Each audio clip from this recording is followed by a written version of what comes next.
Hi everyone, welcome to our new video about the second match again between Dhumketu and Durbar, right? So we all know that Durbar won by 2 wickets, keeping three balls in their hand. So first of all, I would like to ask Majid that how delighted are you to see Nurul Hasan Sohan back in form? Yeah, I think it was a really rough journey for Nulasan for last 1 year or so. The time from the time he was about to get into the national team. Previously, before getting into the national team, he was in very good shape in the one-day structure for the A team and also in the 4-day matches for the A team. Since when he started, like when he played the last multinational tournament in the North and in Australia, he didn't score that many runs, and from then onwards, he was not able to get it into a very good shape. But I'm really happy for him. He has been in the national selectors radar for quite a long time, and finally he actually pulled out another BPL type of classic match where he initially had the experience of like winning a match for Rangpur Riders while he was the captain by scoring 26 runs for in an over for Kyle Myers. Similarly he scored today 26 runs in Shariful Islam's last over. So it was a befitting end to his misery. I would like to ask Rashid Bhai one thing to you. Yesterday, you told that Dhumketu is going to win that particular tournament. Are you going to stick to your saying right now? Because it's really getting interesting. Because if I think Durbar loses tomorrow's match, then every team will have one matches winning in their record. So it will be up to the net run rate and who will have the superiority in that case, right? Yes, and also, yes, yesterday I said that Dhumketu is going to win it by fair square because one of the things that I believe everyone actually did not consider Durbar that much strong, at least in terms of batting lineup, because many of the batters are not in a good form. Yes, Shanto has some good run in the BPL, but again, in overall T20 structure, Shanto is not showing any promises. Then Mehdi Yeah, Miraj is playing. So Mahamudur Hassan Joy on and off, Habibur Rahman Chauhan on and off, and of course Jakar Nurul Ali. Hassan Chauhan, Zakir Ali. So all were actually in bad patch. So Yeah, basically, no one no actually doubt. considered them as a good contender. So yeah, they actually amazed us today, and all thanks to Nurul Hassan Chauhan, who actually did an amazing job in the batting. He was calm and quiet, and he actually, if you consider the tactical aspect, I believe like when in 2 overs, after the Mustafiz is over, it was a very difficult equation. Like you need around 33 runs. 33 runs in 33 last runs overs. in last 2 overs. So it's not easy to bat. And of course, whenever you are in the batting, you know that you have 2 overs left, and one of them is going to be Mustafiz's over. Hmm. So then definitely you have to target in every way. You have to target Shariful. And the thing is, when Shariful actually in the first ball, it was a full toss. I think he got nervous. And that's what actually is capitalized by Nurul Hasan Sohan. He actually took the best out of it. And 26 runs in a Shariful's over is not a joke, I would say. So, what about the match, about the last over? So, how surprised were you to see Mugdho in the bowling instead of Mustafiz? Or do you think that if Mustafiz were there, there was a clear chance of for the Dhumketu to win the match? Yeah, you made a very good point. Although they needed only 7 runs in the last over, they could have actually gone on to Mustafiz so that he can actually defend that particular over, and Dhumketu might have won the game. But I think Clayton wanted a newer bowler to have that experience while bowling under pressure. And I think Mugdho did not do a very bad job. If the first ball would not have been a no ball, then it would have been a very tricky situation all along. Because then I think they needed exactly 4 runs when Nurul Hasan Sohan departed and Hassan Mahmood hit a boundary. So if that no ball would not have happened, I think they still have needed 1 run, and they would have 2 balls in hand. So it was still a tricky situation. And regarding Shariful had a very good tournament. He was the highest wicket taker for BPL and also the man of the tournament. He was also executing the Yorkers previously. I thought he was a bit unfortunate earlier into day. Like in the 17th over, he made an appeal to the umpire for caught Hmm. behind for Nurul Hasan Sohan. I thought it was out because Yeah, I you also thought cannot have. it was out actually. Yeah, I thought like you cannot have that much deviation if you hit your elbow rather than bat. I thought it was a misjudgment from the umpire, and unluckily we don't have any DRS in this tournament, but it is how it is. And in the 19th over when Shariful came into bowl, I think he tried to execute Yorkers in that over, but the first ball went for a six while he actually tried to execute Yorker. If you could see during the drinks break, there was a lot of dew in the ground. The grounds worker were actually using the carpets to actually wipe off the dew that was rested in the field. So I think Shariful might have encountered the dew while bowling the 19th over. That's why his ball would have slipped out of the hand, and he did not have the confidence to bowl the Yorker. So I think he opted for the back of the leg delivery, and it went into the Nur Hassan's territory. Still, I would still like to give credit to Nur Hassan Sohan. Like even if you have a if you have a ball in your area in your zone, you still needed to put it away, and it's still in a crunch situation.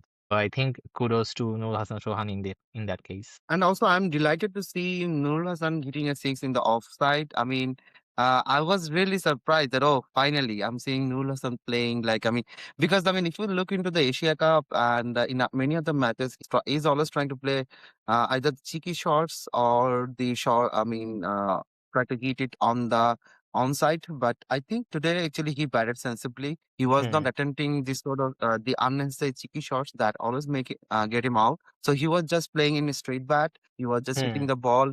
And I really love the way of his tactical understanding. Like he knows that this 24th over is his most crucial over. He Hmm. can Hmm. only score run there. So I think he targeted that. He was very focused in that over, Exactly. and I mean, he even in the fifth ball, he actually sent that Khalid back because he was very much confident that he can actually score a six run in the last Hmm. ball. Hmm. So I know, I mean, maybe he would have gotten out. A lot of things could have happened. But I was really, I mean, I really love the way that sometimes the batters, whenever they're they're set in the pitch and they know how the ball is behaving, so sometimes it's worth the risk. And I really love that. Yeah. Even if it were could not execute it properly, I would still praise Nur Hassan Chauhan for Yeah. taking that risk. Yeah, I think it went into his favor. I thought like the game was pretty much even, not even. I think Dhumketu was actually leading the match up until the 19th over.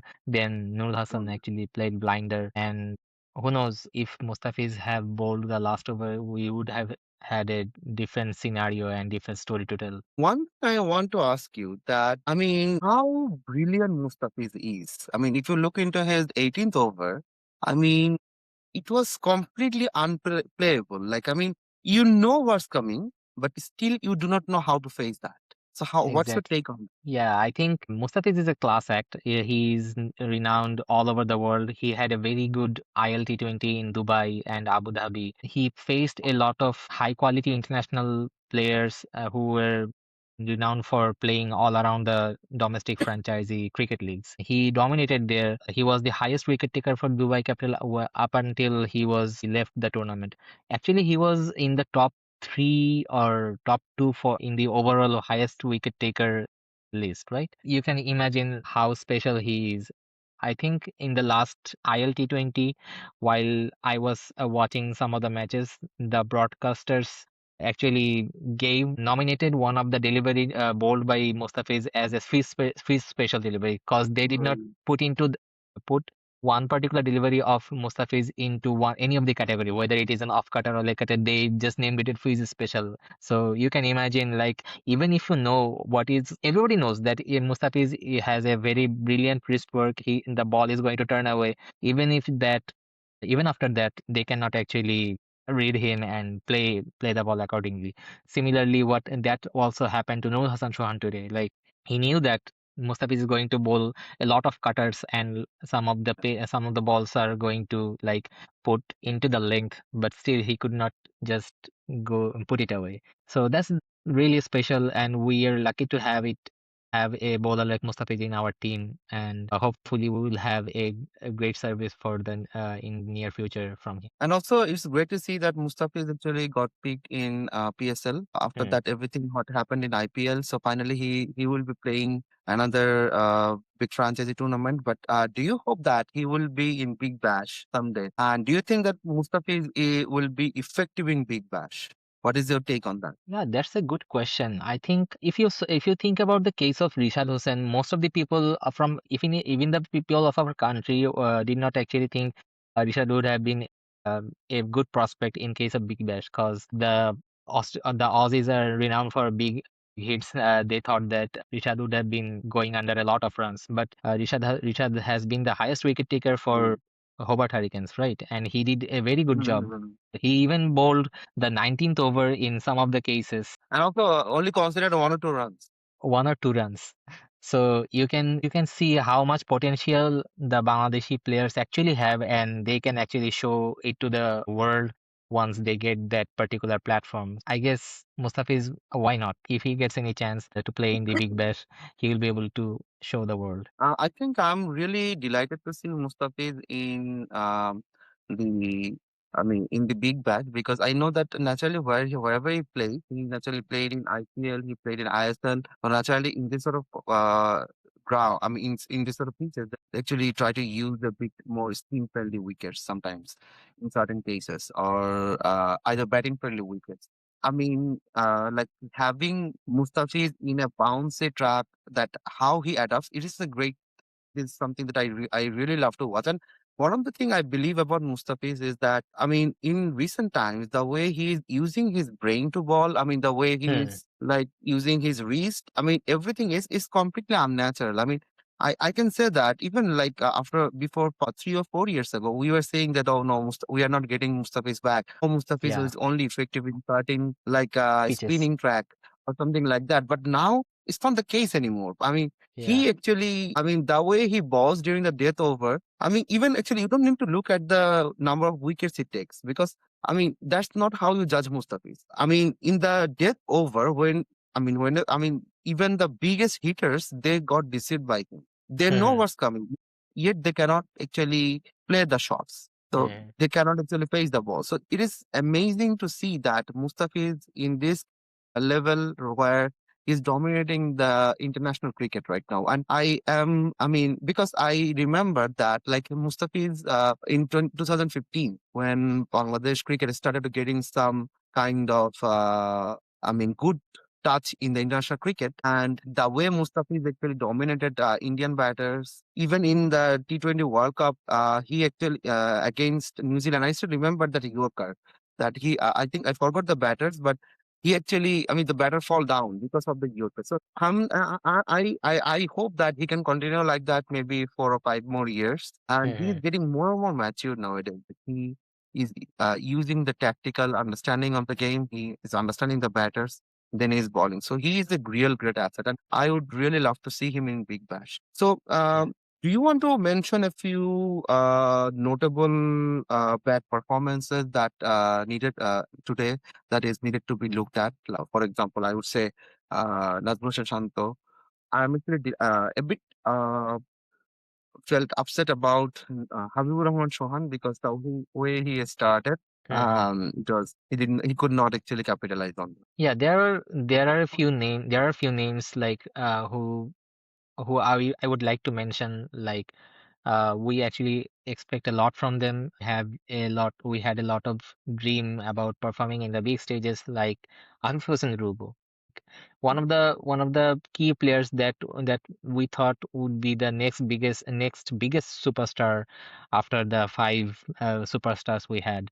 Big But five. unfortunately, he could not live up to the potential and live up to the expectation that the Bangladeshi people had. And also, I think for Habibur Rahman Sohan, I think the type of pitch he needs to perform his best. I think Mirpur is not that kind of pitch. Even if we are having the best pitch for this particular tournament, cause he needs that kind of pitch in which the ball comes onto the bat quite nicely. He can cross the bounce and he can back his shot regularly, as you have seen in the recent emerging Asia Cup. He was really brilliant in that particular Asia Cup because the pitch was really good. So I think he in pitches like in the international area where the ball is coming onto the bat nicely, he might do a bit more justice to his talent. Apart from Habibur Rahman Sohan, we are talking about like Mahmoud Hassan Joy, Nazmul Hasan Shanto. Nazmul Hasan Shanto had a very good BPL. I think I would like to give him a benefit of doubt. Like maybe today was his off day. Maybe he would fire someday later or so. Let's see what happens. And I also like to mention about Tawhid Hridoy. Like Tawhid Hridoy also did not perform that good in the last match. If you can see when he got onto the pitch in the yesterday's match, I think they needed 3 runs per over or so, but he started playing aggressive shot whenever he came in onto the pitch. I didn't actually understand like of his batting approach. He actually survived the first ball. The ball fell into the no man's land, and the next ball he got out. Similarly, that particular situation happened in today's match also. So I think one thing I always say about Bangladeshi players who needs to gain their best performance, they need to be mentally cool and calm to perform their best. I think they actually try to, sometimes they are underconfident, sometimes they are overconfident, but they are not actually in a cool and calm mind whenever they're in the middle. So that's why we are not being able to see the best performance of any of the batter that we have in high expectation. The likes of Azizul Hakim Tamim, like Jishan Alam, or for say Jawad Abrar, Tawhid Hridoy. So I think it's a matter of like maintaining your calmness. Once you are able to get into the grasp, I think we would see better outcome in the near future. And also, one of the things that actually made me amazed is that seeing Mugdho in the first of all, seeing Mugdho in the Dhumketu team, and also getting seeing him actually bowling. Do you actually feel that Mugdho is going to be play? I mean, going to be somewhere near the national team setup in the recent day? I I mean, think, I'm not. He's good, but I mean, that's yeah, what I'm just trying to say. if I was in the selectors area, then I would have, suppose if any of the current pacer from our national team gets injured or have a very off form, then I would have gone for Ripon Mondal straight away in case of that pacer, because he is currently in his best shape. He can actually deliver 6 Yorkers in 6 consecutive deliveries. He has that capacity on his best day. He can actually deliver six Yorkers in 6 deliveries in any practice wickets, but in the international level, you might actually be able to execute 4 or 5 Yorkers, because you have to be mentally that much ready to execute 6 Yorkers in 6 balls. But I think Actually, yeah. So I think I would have preferred Ripon Mondal to back if any pacer is actually coming into any of the national teams current. so I think this is going to be the last topic for today's discussion. So basically, tomorrow I think tomorrow is the match against the Durbar and the Duronto, right? Yeah. So what is your expectation there? I want Duronto to win so that all of them wins one match, and, and then it will be a bit tricky to, like, it will come down to the net run rate situation, and it will be a really interesting match. Yes.